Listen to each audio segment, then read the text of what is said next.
Okay. Oh, I'm live?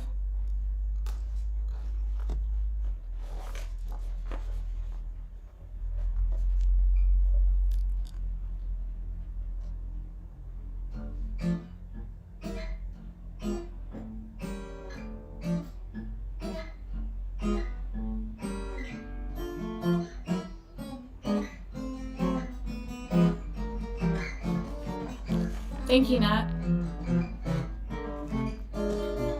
Thank you, Nat. You can stop now, Nat. You're welcome. This is my live stream on the uses and disadvantages of history for life from the book Untimely Meditations by Friedrich Nietzsche. I'm going to read the foreword and the first part and provide a little bit of commentary. In any case, I hate everything that merely instructs me without augmenting or directly invigorating my activity. These words are from Goethe, and they may stand as a sincere ceterum censeo at the beginning of our meditation on the value of history. For its intention is to show why instruction without invigoration, why knowledge not attended by action, why history as a costly superfluity and luxury must, to use Goethe's word, be seriously hated by us. Hated because we still lack even the things we need, and the superfluous is the enemy of the necessary. We need history, certainly, but we need it for reasons different from those for which the idler in the garden of knowledge needs it, even though he may look nobly down on our rough and charmless needs and requirements. We need it, that is to say, for the sake of life and action, not so as to turn comfortably away from life and action, let alone for the purpose of extenuating the self-seeking life and the base and cowardly action. We want to serve history only to the extent that history serves life, for it is possible to value the study of history to such a degree that life becomes stunted and degenerate, a phenomenon we are now forced to acknowledge, painful though this may be, in the face of certain striking symptoms of our age. I have striven to depict a feeling by which I am constantly tormented. I revenge myself upon it by handing it over to the public. Perhaps this dejection will inspire someone or other to tell me that he too knows this feeling, but that I have not felt it in its pure and elemental state, and have certainly not expressed it with the assurance that comes from the mature experience. Someone, I say, may perhaps do so. Most people, however, will tell me that this feeling is altogether perverse, unnatural, detestable, and wholly impermissible, and that by feeling it I have shown myself unworthy of the mighty historical movement, which, as is well known, has been in evidence among the Germans, particularly for the past 2 generations. Whatever the case, however, that I should venture a description of my feeling will promote, rather than injure, general decorum, since it will offer to many the opportunity of paying compliments to the said movements. And for myself, I shall gain something that is worth more to me than decorum, that is to be publicly instructed and put right about the character of our own time. This meditation, too, is untimely, because I am here attempting to look afresh at something of which our time is rightly proud, its cultivation of history, as being injurious to it, a defect and deficiency in it, because I believe, indeed, that we are all suffering from a consuming fever of history, and ought at least to recognize that we are suffering from it.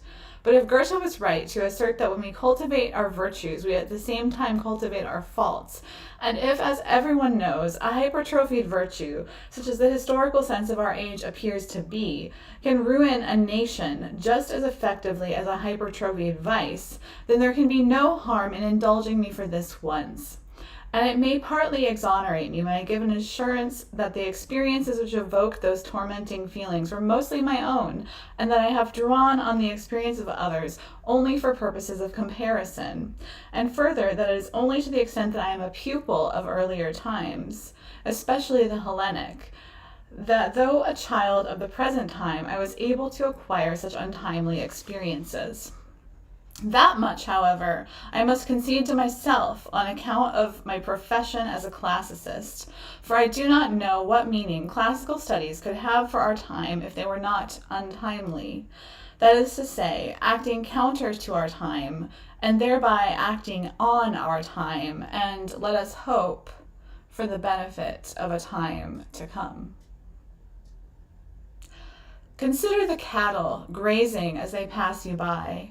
They do not know what is meant by yesterday or today. They leap about, eat, rest, digest, leap about again, and so from morn till night and from day to day, fettered to the moment and its pleasure or displeasure, and thus neither melancholy nor bored.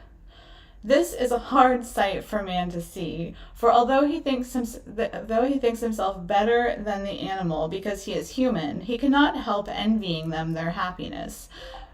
What they have, a life neither bored nor painful, is precisely what he wants, yet he cannot have it because he refuses to be like an animal. A human being may well ask an animal, "Why do you not speak to me of your happiness, but only stand and stare at me?" The animal would like to answer and say, "The reason is I always forget what I was going to say," but then he forgot this answer too and stayed silent, so that the human being was left wondering. But he also wonders at himself that he cannot learn to forget, but clings relentlessly to the past. However far and fast he may run, this chain runs with him. And it is a matter for wonder, a moment now here and then gone, nothing before it came, again nothing after it has gone. Nonetheless returns as a ghost and disturbs the peace of a later moment. A leaf flutters from the scroll of time, floats away, and suddenly floats back again and falls into the man's lap. Then the man says, "I remember," and envies the animal, who at once forgets and for whom every moment really dies, sinks back into night and fog and is extinguished forever. Thus the animal lives unhistorically, for it is contained in the present, like a number without any awkward fraction left over. It does not know how to dissimulate, it conceals nothing, and at every instant appears wholly as what it is. It can therefore never be anything but honest. Man, on the other hand, braces himself against the great and ever greater pressure of what is past. It pushes down on him or bends him sideways. It encumbers his steps as a dark, invisible burden which he can sometimes appear to disown, and which in traffic with his fellow men he is only too glad to disown, so as to excite their envy. That is why it affects him like a vision of lost paradise to see the herds grazing, or, in closer proximity to him, a child which, having as yet nothing of the past to shake off, plays in blissful blindness between the hedges of past and future. Yet its play must be disturbed. All too soon it will be called out of its state of forgetfulness. Then it will learn to understand the phrase "it was," that password which gives conflict, suffering, and society access to man so as to remind him what his existence fundamentally is, an imperfect tense that can never become a perfect one. If death at last brings the desired forgetting, by that act it at the same time extinguishes a person and all existence, and therewith sets the seal on the knowledge that existence is only an uninterrupted has-been, a thing that lives by negating, consuming, and contradicting itself. If reaching out for new happiness is in any sense what fetters living creatures to life and makes them go on living, then perhaps no philosopher is more justified than the cynic. For the happiness of the animal as the perfect cynic is the living proof of the rightness of cynicism. The smallest happiness, if only it is present uninterruptedly and makes happy, is incomparably more happiness than the greatest happiness that comes only as an episode, as it were a piece of waywardness or folly, in a continuum of joylessness, desire, and privation.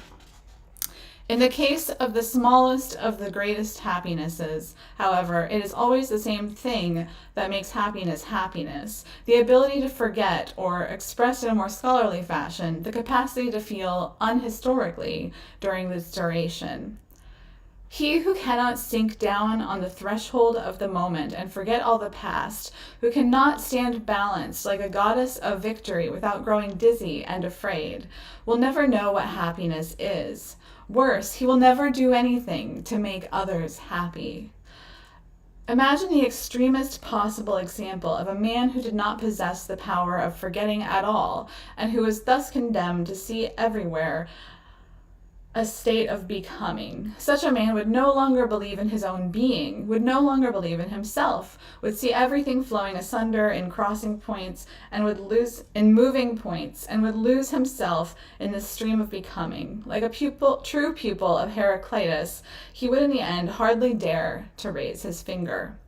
Forgetting is essential to action of any kind, just as not only light but darkness too is essential for the life of everything organic.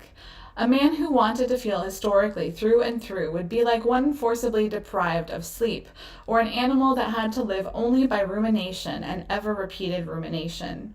Thus it is possible to live almost without memory, and to live happily, moreover as the animal demonstrates. But it is altogether impossible to live at all without forgetting.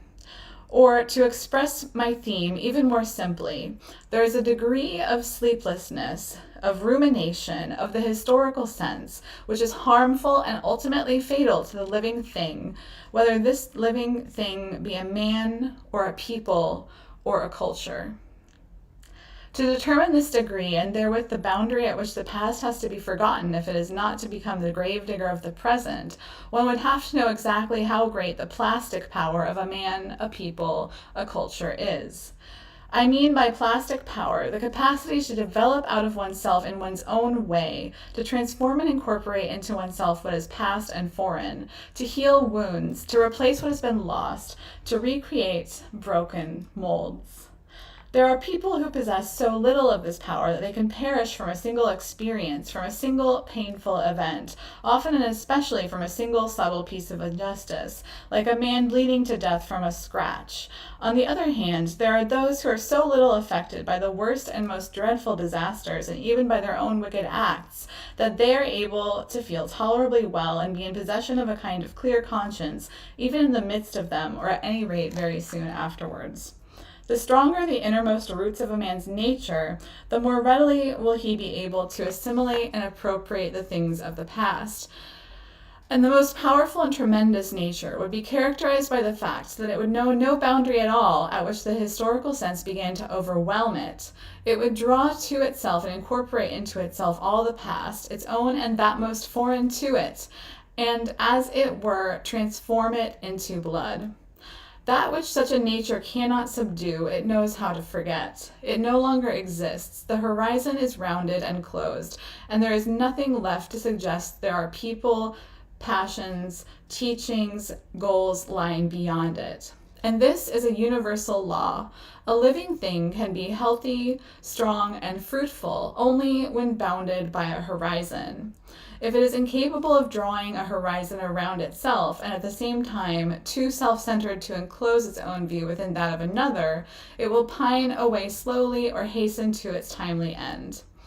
Cheerfulness, the good conscience, the joyful deed, confidence in the future, all of them depend, in the case of the individual as of a nation, on the existence of a line dividing the bright and discernible from the unilluminable and dark, on one's being just as able to forget at the right time as to remember at the right time, on the possession of a powerful instinct for sensing when it is necessary to feel historically and when unhistorically.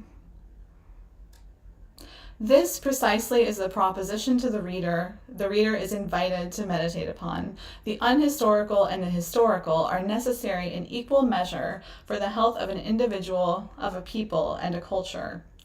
First of all, there is an observation that everyone must have made. A man's historical sense and knowledge can be very limited, his horizon as narrow as that of a dweller in the Alps. All his judgments may involve injustice, and he may falsely suppose that all of his experiences are original to him.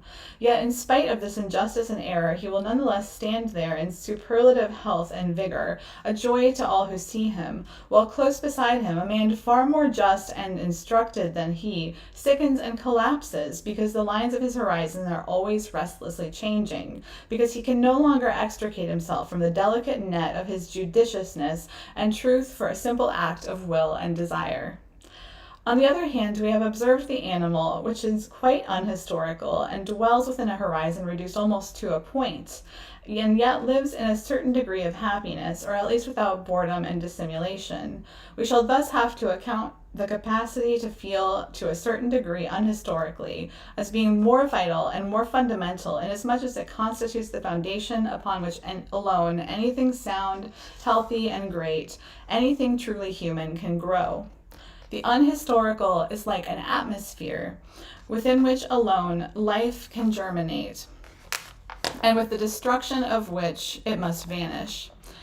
It is true that only by imposing limits on this unhistorical element, by thinking, reflecting, comparing, distinguishing, drawing conclusions, only through the appearance within that encompassing cloud of a vivid flash of light, thus only through the power of employing the past for the purposes of life and of again introducing into history that which has been done and is gone, did man become man. But with an excess of history, man again ceases to exist, and without that envelope of the unhistorical, he would never have begun or dared to begin. What deed would man be capable of if he had not first entered into that vaporous region of the unhistorical? Or, to desert this imagery and illustrate by example, imagine a man seized by a vehement passion for a woman or for a great idea. How different the world has become to him. Looking behind him, he seems to himself as though blind. Listening around him, he hears only a dull, meaningless noise. Whatever he does perceive, however, he perceives as he has never perceived before. All is so palpable, close, highly colored, resounding, as though he apprehended it with all his senses at once. All his valuations are altered and disvalued. There are so many things he is no longer capable of evaluating at all because he can hardly feel them anymore. He asks himself why he was for so long the fool of the phrases and opinions of others. He is amazed that his memory revolves unwearyingly in a circle and yet is too weak and weary to take even a single leap out of this circle. It is the condition in which one is least capable of being just. Narrow-minded, ungrateful to the past, blind to dangers, deaf to warnings, one is a little vortex of life in a dead sea of darkness and oblivion, and yet this condition, unhistorical, anti-historical through and through, is the womb not only of the unjust, but of every just deed too, and no painter will paint his picture, no general achieve his victory, no people attain its freedom without having first desired and striven for it in an unhistorical condition such as that described. As he who acts is, in Goethe's words, always without a conscience, so is he who also always without knowledge. He forgets most things so as to do one thing. He is unjust towards what lies behind him, and he recognizes the rights only of that which is now to come into being, and no other rights whatever. Thus he who acts loves his deed infinitely more than it deserves to be loved, and the finest deeds take place in such a superabundance of love that even if their worth were incalculable in other respects, they must still be unworthy of this love. If in a sufficient number of cases one could sent out and retrospectively breathe this unhistorical atmosphere within which every great historical event has taken place, he might, as a percipient being, raise himself to a supra-historical vantage point, such as Niebuhr once described as the possible outcome of historical reflection.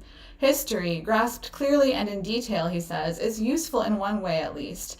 It enables us to recognize how unaware even the greatest and highest spirits of our human race have been of the chance nature of the form assumed by the eyes through which they see, and through which they compel everyone to see. Compel, that is, because the intensity of their consciousness is exceptionally great. He who has not grasped this quite definitively, and in many instances will be subjugated by the appearance of a powerful spirit who brings to a given form the most impassioned commitment. We may use the word suprahistorical because the viewer from this vantage point could no longer feel any temptation to go on living or take part in history. He would have recognized the essential condition of all happenings, this blindness and injustice in the soul of him who acts. He would indeed be cured forever of taking history too seriously, for he would have learned from all men and all experiences, whether among Greeks or Turks, from a single hour of the first or of the 19th century, to answer his own question as to how or to what end life is lived. If you ask your acquaintances if they would like to relive the past 10 or 20 years, you will easily discover which of them is prepared for the superhistorical standpoint? They will all answer no, to be sure, but they will have different reasons for answering no. Some may perhaps be consoling themselves, but the next 20 will be better. They are those of whom David Hume says mockingly, and from the dregs of life hope to receive what the first sprightly running could not give. So basically, thus far, we've established that Nietzsche doesn't like knowledge not accompanied by action. He opposes someone who's merely piddling around in the garden of knowledge because he has a sort of mission, which is a philosophical mission, to try to live in such a way that life is reinvigorated. He discusses how man tends to envy the animal whom we imagine lives without memory or history. And he says that on the one hand, man envies the animal and their ability to live unhistorically, but also defines that without the historical faculty of memory, he would not be man.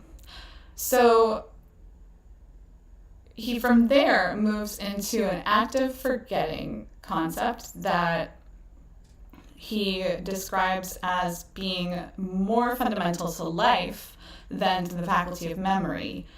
The faculty of memory is intrinsic to self-consciousness and rational calculation, and it's distinctive to us as human beings.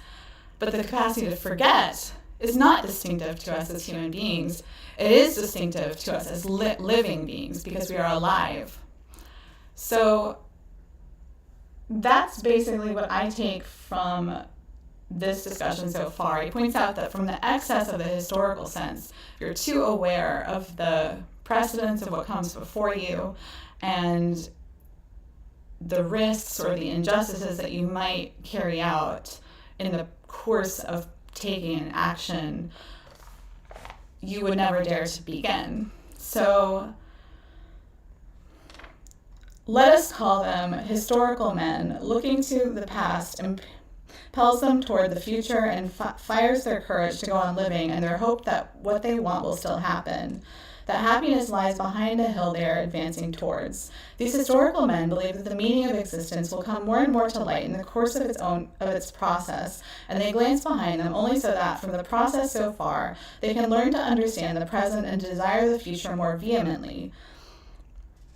They have no idea that despite their preoccupation with history, they in fact think and act unhistorically, or that their occupation with history stands in the service, not of pure knowledge, but of life.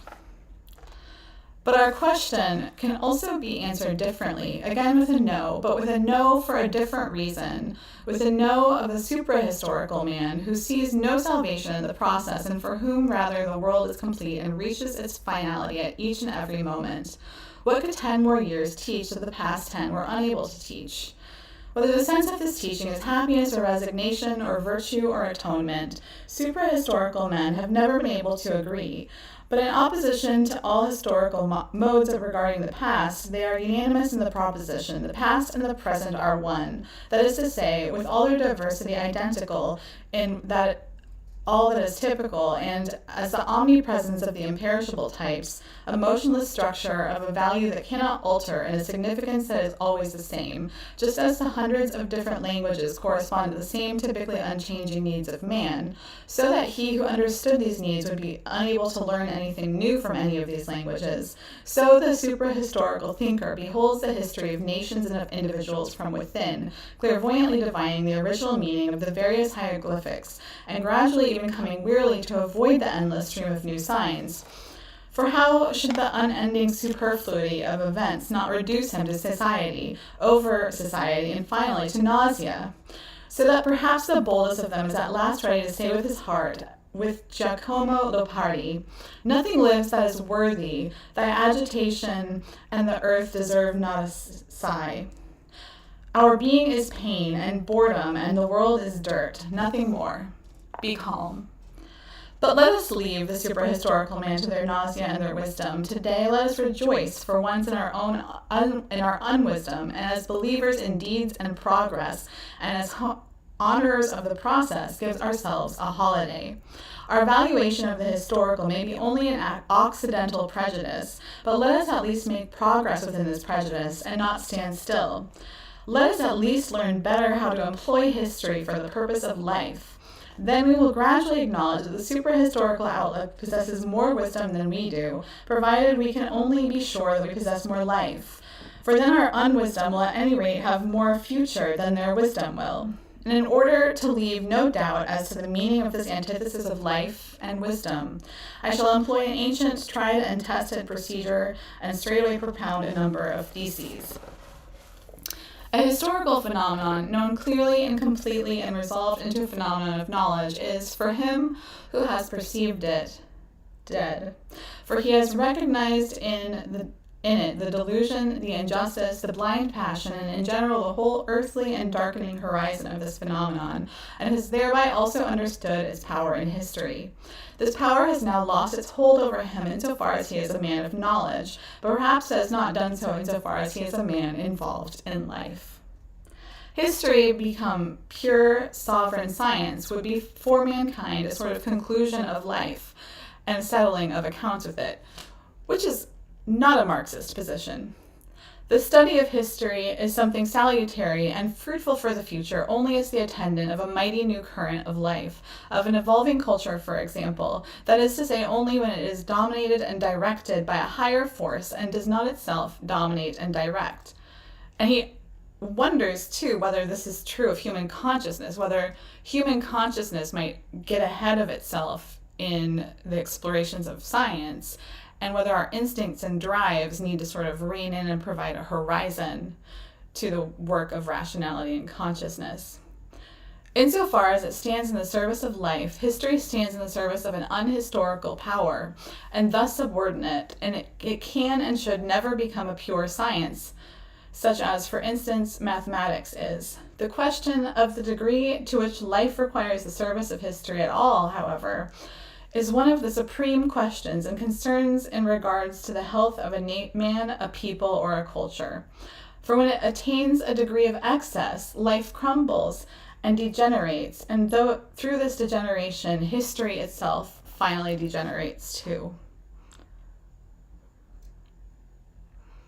History belongs above all to the man of deeds and powers, to him who fights a great fight, who needs models, teachers, comforters, and cannot find them among his contemporaries.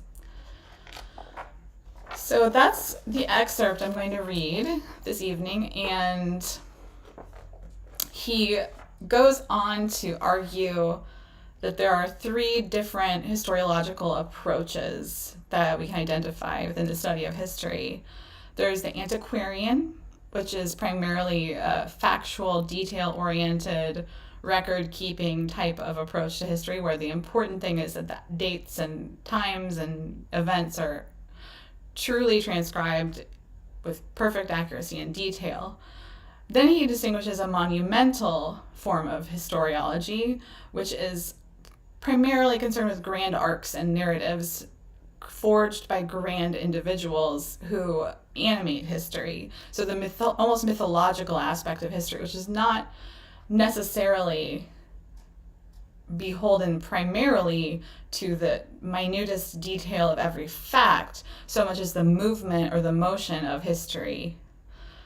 And then he discusses, presumably, what he thinks is the method with the most future, the critical historiological method.